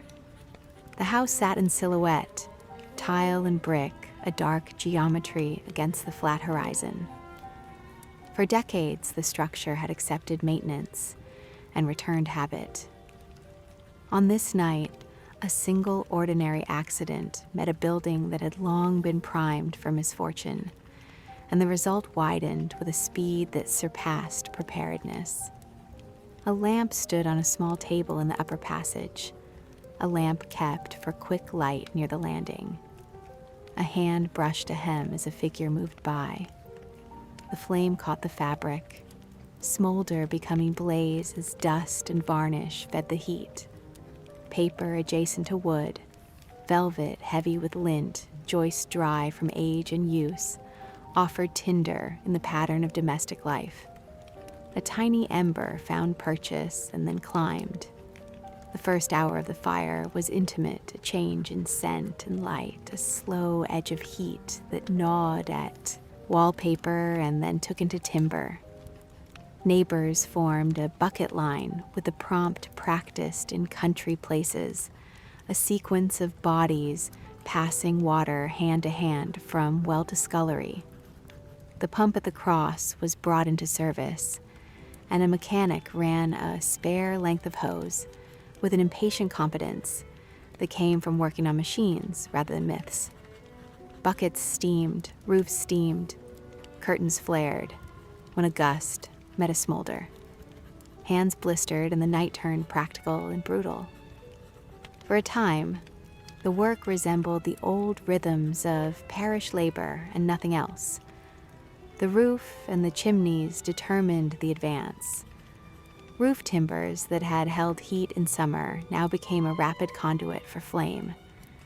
Chimney shafts intended to expel smoke became draft chimneys that fed the blaze upward. Shelves heavy with books collapsed into furious combustion.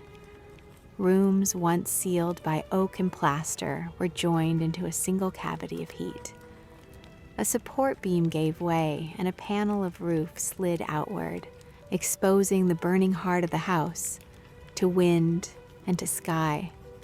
With each collapse, fresh oxygen arrived, and the chemistry of fire accelerated beyond the capacity of bucket and pump. The conflagration altered what could be seen and how it would be read. Windows that were once small, private panes became luminous portals. Flames behind glass simplified motion into silhouette and memory braided with sight. Villagers who had kept stories about a veiled figure or a headless coach found those images returning in the pattern of burning panes. A woman who had passed buckets later reported a veiled shape paused against orange light in a topmost window. A man who had fought at the pump later described a streak of sparks on the lane that recalled the memory of a carriage wheel. These testimonies were not invented ex nihilo. They were human attempts to name what the eye perceives when light and flame collapse, form into suggestion. Fighting the blaze became endurance more than technique. Men passed buckets until fingers were raw. Hose runs were coupled and then made useless by falling timbers. The village strained against an event larger than its equipment. As the fire took hold, actions shifted from attempt to witness. Neighbors gathered in small groups, voices raising and falling as smoke filled the lane. The house shed its privacy and became a public spectacle, its private losses displayed to a watching parish. Material culture was transmuted by heat. Ledgers browned and curled into unreadable scrolls. Family papers blackened and crumbled. Photographs blistered and melted into wet dark. Objects that had once anchored memory were returned to ash and air. Where the house had been a store of private evidence and private grief, the flames distributed that archive into a public wind. Fragments were later gathered into crates and passed from hands to hands, relics of a ruin that by morning would attract collectors and curiosity seekers. Witness statements from the night are small and patterned. An older man who had worked the fields described the rafters reddening and then falling in the rhythm of a ship giving way. A woman who labored at the pump said that for a moment in a top window, a veiled form seemed to stand and that the sight made the throat go dry. A neighbor who had been a boy when the Bulls built the house later said that the flames felt like the house reading aloud its ledger and its private histories. Each account is partial and local, and yet together they produced a picture repeated in press and kitchen talk. Spectacle produced meaning. Newspapers seized images of the gutted facade and folded them into a narrative that linked ruin to legend. Photographs of the burning house were reproduced and captioned and then reproduced again. Editors chose lines that suited circulation. The veiled shape and the coach motif became tidy elements in the public tableau, images that simplified a complex domestic history into memorable scenes. The conflagration made the private visible, and in doing so changed the terms of interpretation. Household ledgers and neighborly lines became evidence for narrators who sought sensation. After the blaze, neighbors collected what remained. Crates were opened and fragments pulled from ash and dust. Some items were shown in curious hands. Others passed into museums and to private cabinets. The visitor's book was copied and circulated. Photographs of the charred elevation circulated widely, and each reproduction carried argument about neglect or curse, about mischance or malice. The physical absence of the building opened a space in which contest over meaning gathered, and the ruins themselves became a stage for speculators. The conflagration did not resolve prior puzzles about bell calls and wall scrawls. If anything, it intensified them by making the site an object for interpretation rather than for mechanical study. Without intact thresholds and service runs, explanation had to shift from the acoustic to the symbolic. Observers who had once triangulated sound now read ash and singed ledger pages. The void left by timber and tile was filled by speech and print. The house that had contained practice and habit now existed as narrative and image. The social consequences were immediate and durable. The lane that had been a route for servants and children became a path for visitors and for those who sought the image of ruin. Pilgrimage displaced passage. Guides and interviews multiplied. The story of the rectory moved from parish ledger to regional press to national circulation. Conversation and print amplified one another until the tale of the house had less to do with local practice and more to do with the appetite of a wider culture. Loss was real and private. Family records were consumed. Objects of daily life vanished. The material archive that might have allowed a careful reconstruction of habits and repairs was fractured. Yet the burning was also a conversion. Items that had been private memory became public relics. Fragments taken by neighbors and visitors later served as tokens in the commerce of curiosity. The house had been legible in thresholds and bell wires.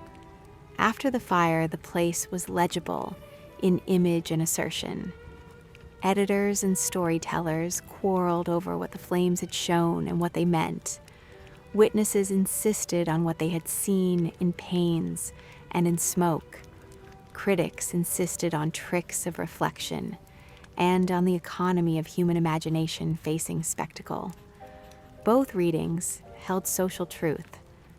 The Conflagration produced raw images, and culture supplied the terms for reading them. The house offered a bright seam, and the community sewed story along that seam. When the smoke thinned and the heat retreated, the outline of the rectory remained as a memory of lines. Brick that had not wholly burned, blackened and peeled. The earth where foundations had lain was a ring of thermally altered soil.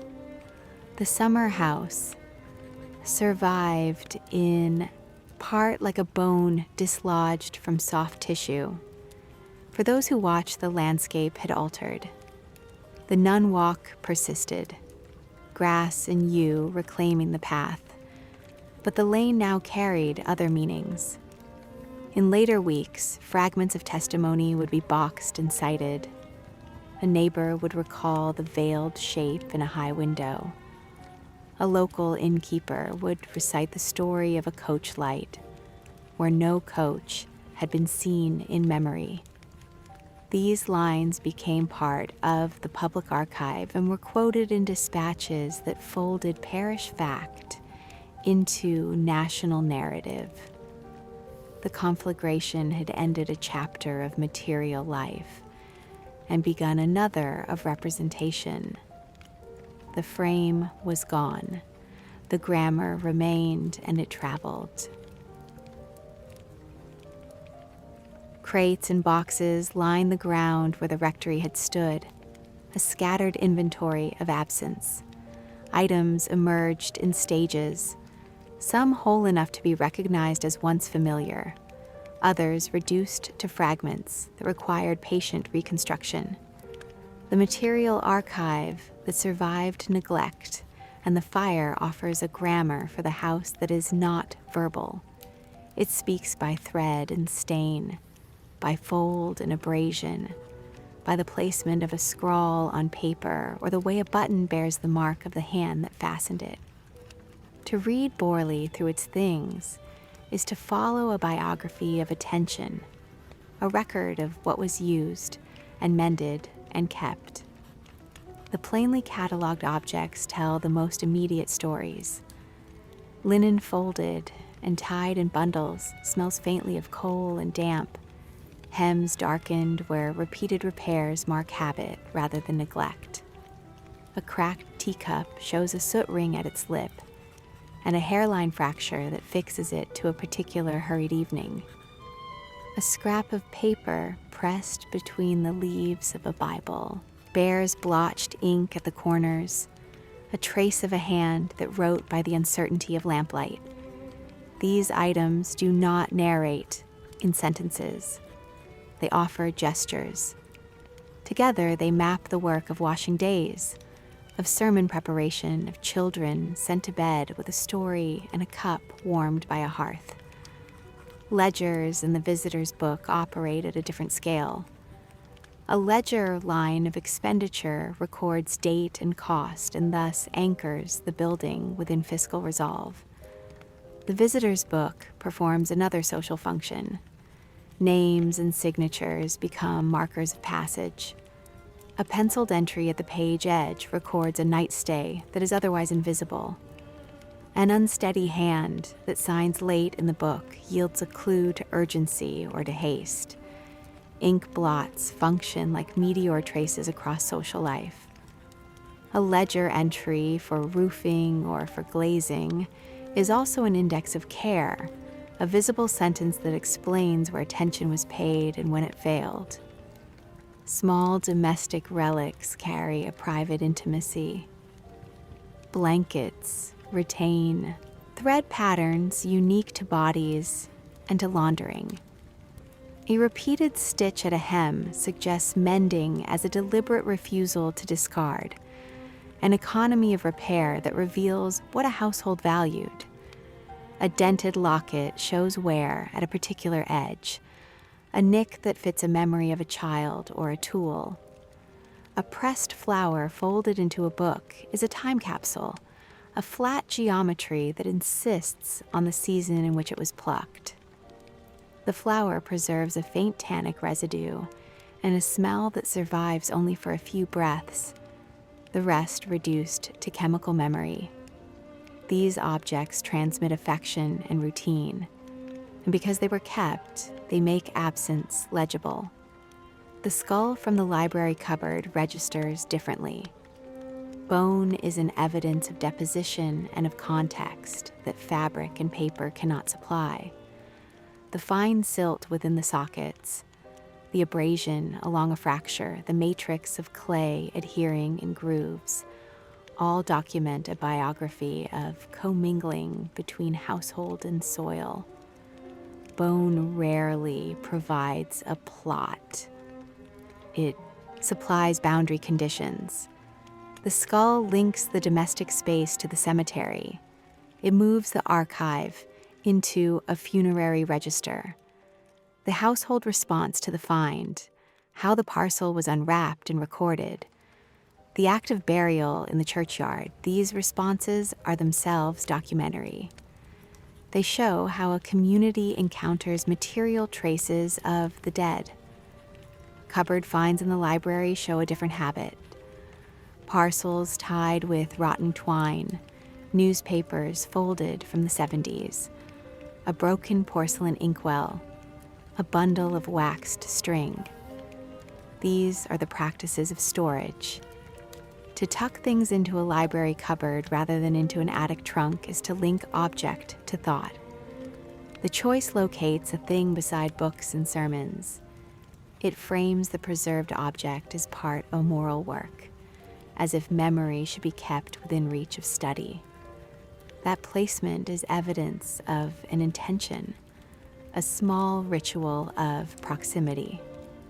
Ephemeral items such as pencil scrawls on wallpaper complicate the archive because their legibility is precarious.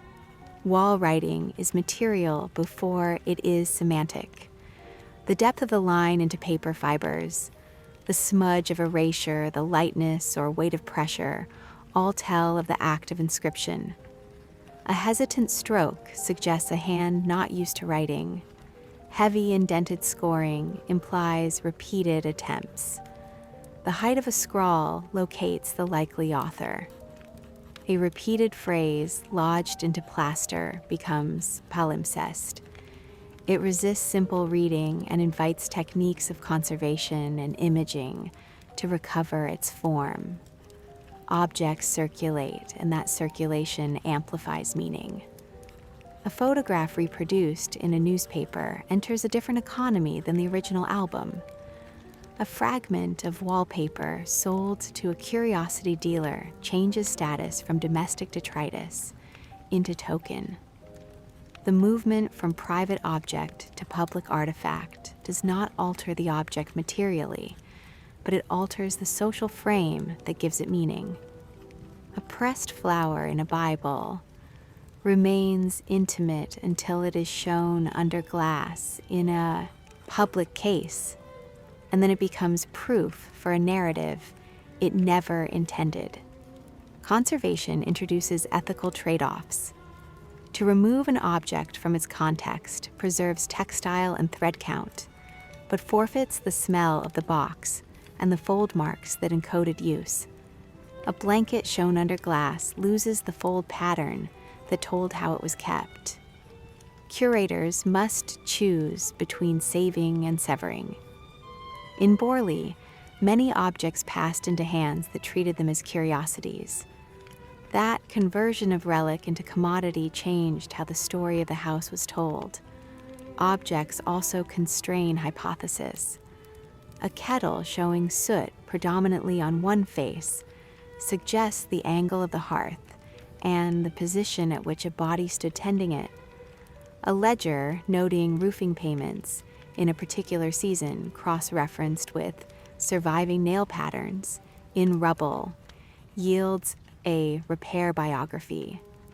A pressed flower, dated by the hand that tucked it into a book, anchors a season to a page. These cross-modal connections make inferences stronger than anecdotes alone. Material triangulation ties small things to ledger lines and to building fabric. The archive is also full of lacunae. Many things are missing, removed by neighbors, taken by collectors, lost to flames. The absence of commonplace utensils forces reconstructions from fragments. What was taken and what was left reveals community values and the commerce of curiosity. The losses themselves become evidence of cultural priorities. To read the rectory through objects requires a patient literacy. The reader must know textiles and iron and paper as a conservator does. The language of use is stitch and stain and pressure and fold. Objects do not speak in sentences. They speak in residue. They indicate the pattern of repair, the economy of care, the places a household crossed again and again.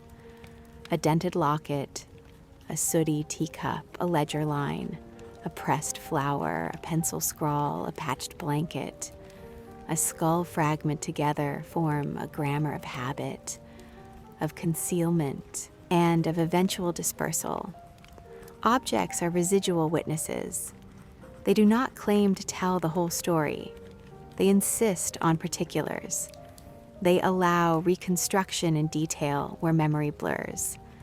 To attend to them is to practice a kind of slow reading, a labor that privileges material inference over melodrama.